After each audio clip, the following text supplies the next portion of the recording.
We have worked on flood control infrastructure like those for Pinatubo, Agno, Lawag, and Abukay, which will pump the runoff waters from Quezon City and Tondo, flooding Sampaloc. This will help relieve hundreds of hectares in this old city of its age-old woe.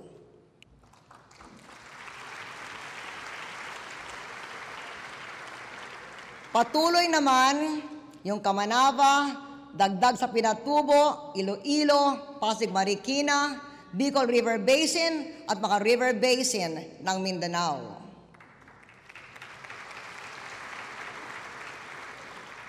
The victims of Typhoon Frank in Panay should receive their long overdue assistance package.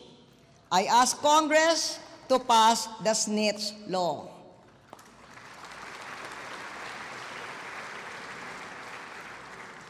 Namana natin ang pinakamatagal na rebelyon ng komunista sa buong mundo.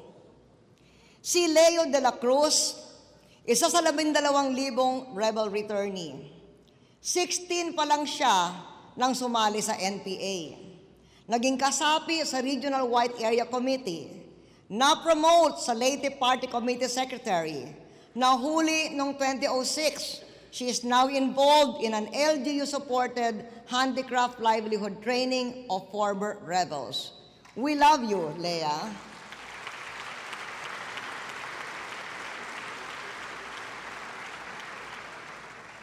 There is now a good prospect for peace talks with both the Communist Party of the Philippines and the MILF, with whom we are now on ceasefire.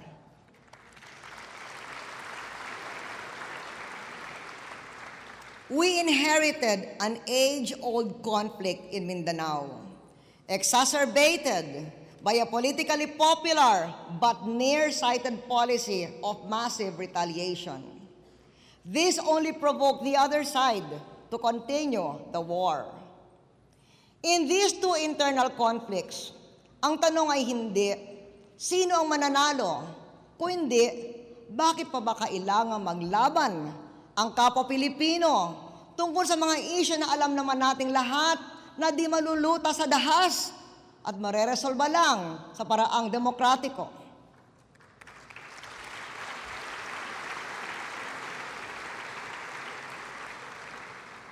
There is nothing more than I would wish for than peace in Mindanao.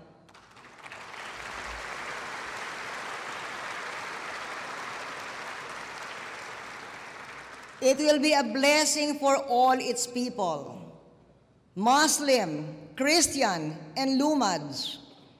It will show other religiously divided communities that there can be common ground on which to live together in peace, harmony, and cooperation that respects each other's religious beliefs.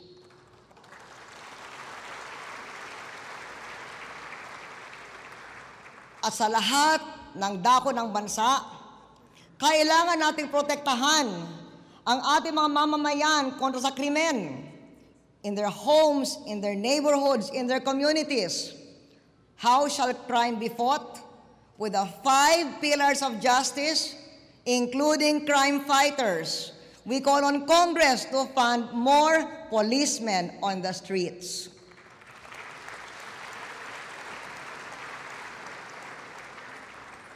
Real government is about looking beyond the vested to the national interest, setting up the necessary conditions to enable the next, more enabled and more empowered generation to achieve a country as prosperous, a people as content as ours deserve to be.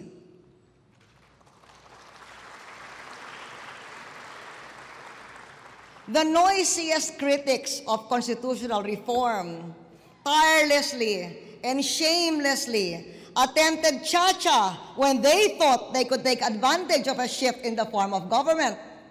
Now that they feel they cannot benefit from it, they oppose it.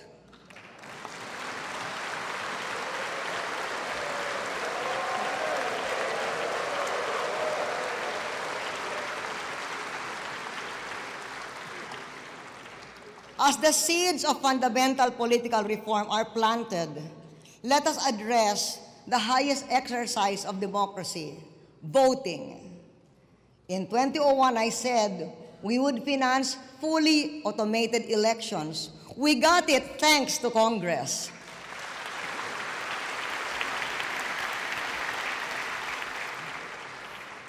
At the end of this speech, I shall step down from this stage, but not from the presidency.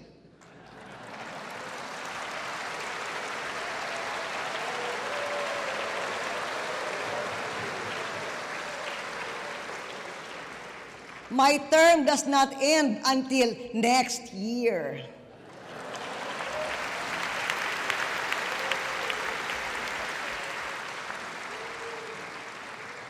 Until then, I will fight for the ordinary Filipino.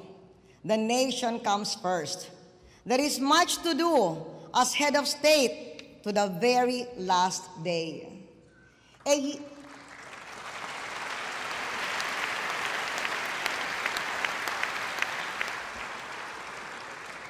A year is a long time. Patuloy ang pamumuhunan sa tinatawag na 3 E's na ekonomiya, environment, at edukasyon. There are many perils that we must still guard against. A man-made calamity is already upon us, global in scale. As I said earlier, so far we have been spared its worst effects, but we cannot be complacent. We only know that we have generated more resources on which to draw, and therefore created options we could take. Thank God we did not let our critics stop us.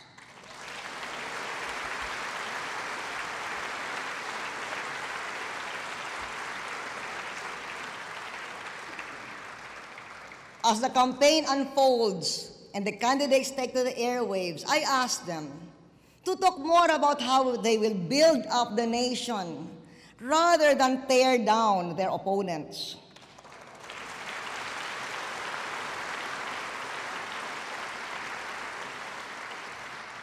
Give the electorate real choices and not just sweet talk.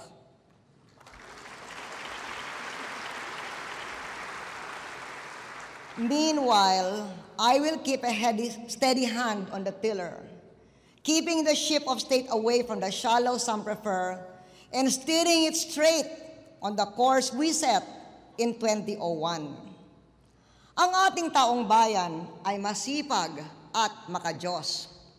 These qualities are epitomized in someone like Manny Pacquiao.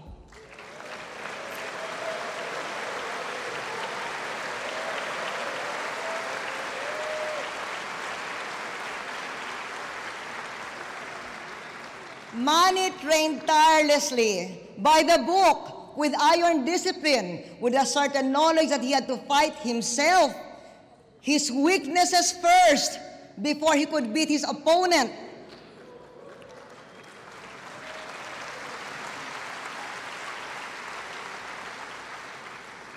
That was the way to clinch his victories and his ultimate title, ang pinakadakilang boksingero sa kasaysayan.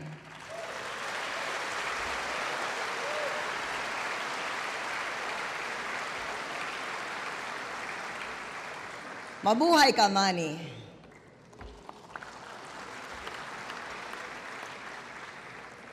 However much a president wishes it, a national problem cannot be knocked out with a single punch.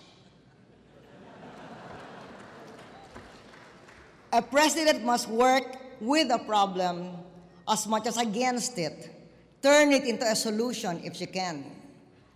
There isn't a day I do not work at my job, or a waking moment when I do not think through a work-related problem.